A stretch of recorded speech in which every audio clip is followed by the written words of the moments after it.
What's up, YouTube? It's your boy Will Motivation back again with another video, and today we are talking about the monthly payment on my brand new 2023 Audi RS3.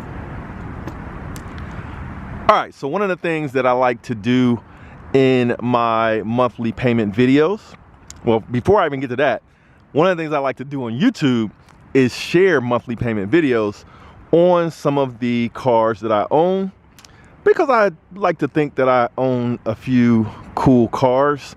The very first monthly payment video that I did was on a Lamborghini Gallardo way back in the day, like I think it was back in 2016. It was and is my most popular video.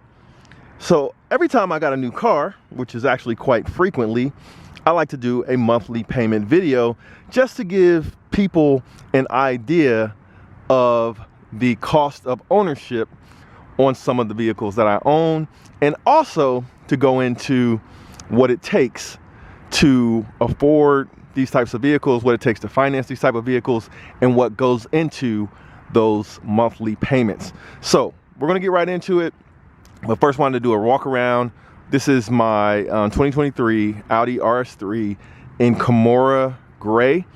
I don't know if you can see the flake, but it has like a crazy rainbow colored flake in the paint.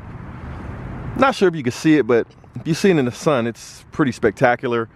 So we'll do like a final walk around at the end of this video. But one of the things people like is for me to get right down to the point. So if you tuned in to see what the payment is on a 2023 Audi RS3, the monthly payment is $545 per month on my Audi RS3. Now, wanted to get right down to it, the monthly payment, so that you guys that tuned in quickly could see what it is. But it's very important that you know what goes into making up that monthly payment, because it's not just walk into the Audi dealership, tell them that you want an Audi RS3 and you're ready to pay $545. Now, they'll work with you on that, but then they're gonna have to tell you some things that you might not realize if you're new to buying and financing cars. So let me break down that monthly payment and what goes into it. All right, so I took some notes here on the important things that make up that payment. So let me jump right into it. All right, probably the most important thing is the amount of the car, how much the car costs, and then how much of that cost are you financing, because there's also taxes when you buy a car. There's also sometimes dealership fees. You can negotiate those in or out. You can negotiate the price of the car. And then also you can either make a down payment on the car and or you can trade in a car. So I'm gonna go over how I got my payment to $545 a month really quickly. The purchase price of the vehicle was $69,000. If you go look these cars up on like Auto Trader and sites where they're selling these cars, they're actually coming in at higher than that. A very few are lower than that, but it's really hard to get one of these brand new at sticker price. But I was able to get this one at $69,000.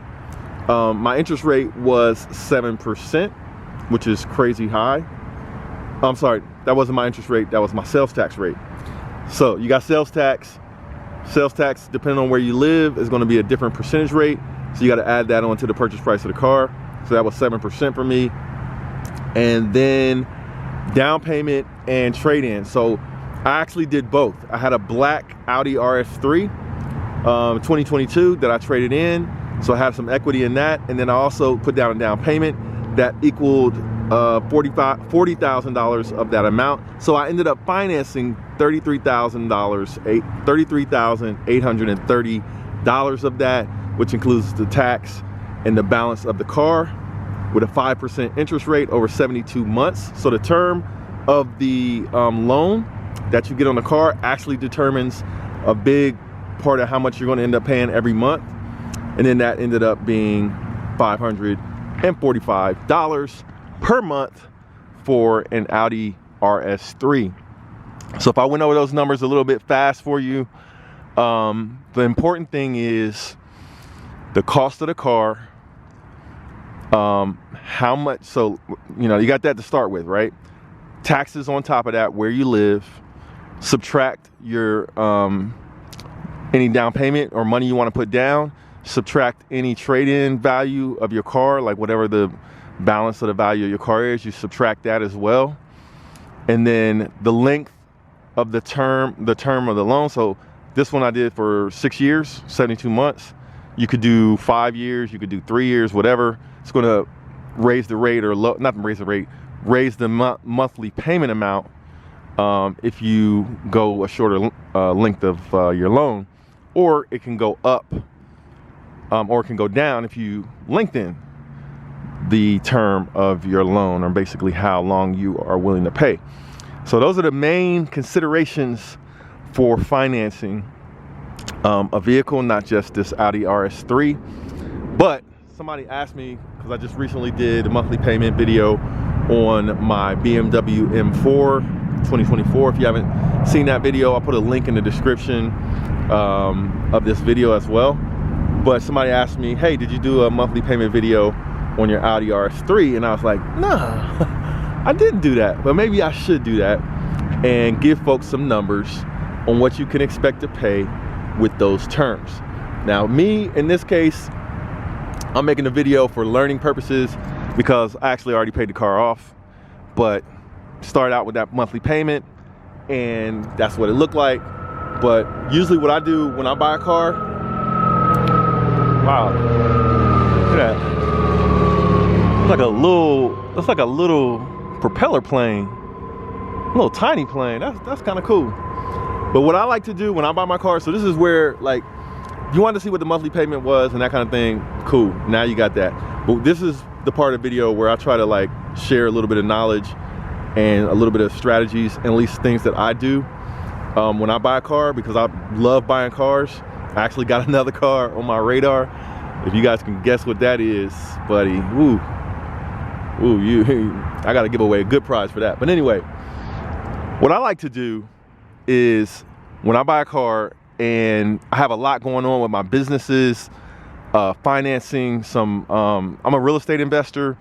I also own a software, like an online internet-based company. So I got like big expenses with my businesses, investments that I'm making, buying houses, so my cash flow could be different. How much money I have in the bank could be different depending on what's going on.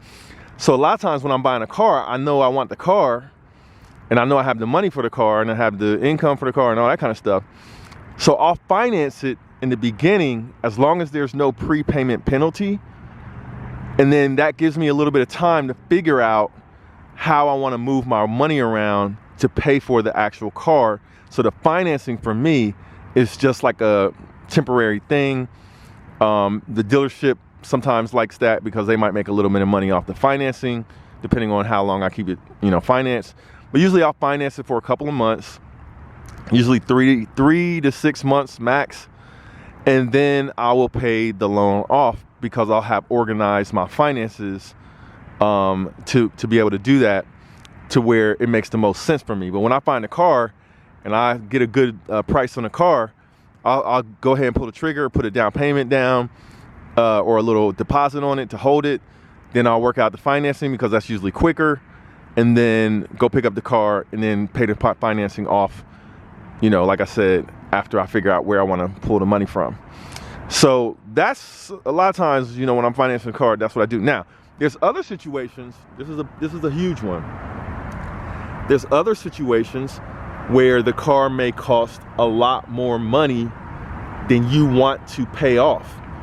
Like, for example, when I bought my Ferrari F8 Spider, I financed that because I was actually using my money to invest in real estate, doing some flips. So I'll buy a property, I'll fix the property up, then sell it and make a really nice return on my investment that can be a lot more than what you would pay a bank to finance an expensive car. So for example, financing my Ferrari, I think the rate was 8% or something, which is really high, and I didn't really want to pay 8%, but paying $500,000 on a car and paying 8% interest versus taking $500,000 and putting it into an investment and making 15, 20% interest or return on investment, then I like to use my cash to invest in that real estate, make 20%, then come back and pay the car off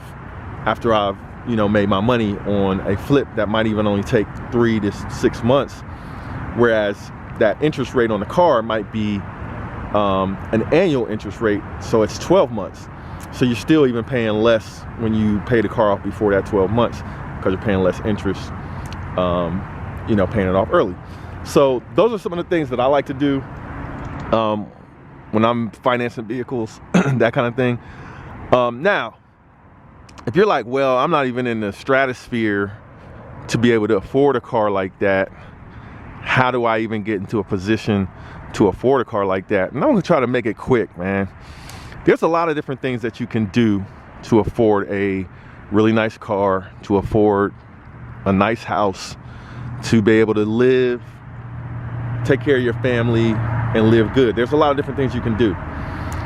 So what I like to tell people is to invest in yourself first before you start investing in cars and even legit investments.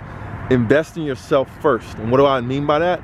I mean, basically knowledge, learning a high-paying skill, learning a skill that you can make good money with, then start making good money, then start saving good money, then start investing in other things beyond what you know how to do to earn good money. And then as you have those other investments, as your earning potential continues to rise based on the knowledge you investing in yourself, learning a high-paying skill, then you can start to have things like this. So you might be, the next question might be, well, what is a high-paying skill? Like, man, there's a lot of things that you can get paid a lot of money for, but usually the more money you're gonna get paid, the more you have to learn and master a skill. So that skill could be anything from a trade, like being an electrician, being a plumber, being a contractor that knows how to do construction, like building buildings and wiring buildings and stuff like that. Like, you could learn a trade. You could go learn a like a desk job skill, computer skills, networking, software engineering, that kind of thing. You can go to school and learn to be an expert, like cardiologist, learn how to be a doctor, whatever it might be. You got to have a skill that pays well. So if you don't have that, that's what you should be trying to get, like ASAP, before anything else. Because a lot of times people, they message me and they say, man, I got a little bit of money, what should I do with it? I'm like, well, how did you get that money? And can you continue to get money like that based on how you got that money before? And a lot of times it's just like they got the money by luck or some circumstance, or even maybe doing something they shouldn't have been doing. And my thing is, you got to invest in yourself and your knowledge when you come across some money, so that you can then make more money with your time and your expertise. So I'm not going to lecture y'all too much, man. Wanted to go ahead and get into this monthly payment video on the Audi RS3. And yeah, there you have it.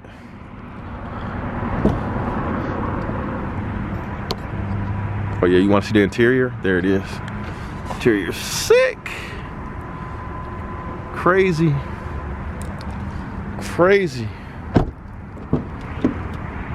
Man, I got to clean up my seats. It's the one and only Floyd Money Mayweather. I'm here to tell you guys to go to Wheel Motivation. The exotic cars is crazy. I've been watching this show for a little while now, and it's growing. But we need everybody else to subscribe to Wheel Motivation and support Will. I'm supporting them.